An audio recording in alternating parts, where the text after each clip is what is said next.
So, ini adalah 5 sebab kenapa you patut rental dengan Daiohs Kopi daripada you beli sendiri. So, sebab pertama, you dapat jimat duit. Betul ke?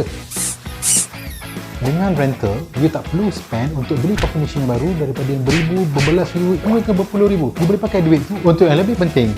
Sebab kedua, dengan sewa ataupun rental, kita akan datang setiap bulan. Dengan monthly services, kita akan buat visitation. Kita punya customer care akan cuci dia punya coffee machine, cuci dia punya brewer, internal dengan external, dan juga top up coffee bean yang sangat fresh. Sebab ketiga, kalau you risau, mesin you rosak dan you beli, so you kena selesaikan sendiri. Dengan kita punya rental, kalau rosak saja, you call kita punya customer care, kita punya technician, kita akan solvekan untuk you. Best kan? Sebab keempat pula, you akan dapat coffee bean yang fresh setiap bulan. Mana you nak dapat lagi? Sebab kelima, kita ada in-house sales consultant. Kita provide semua servis ni untuk orang semua. Special kan?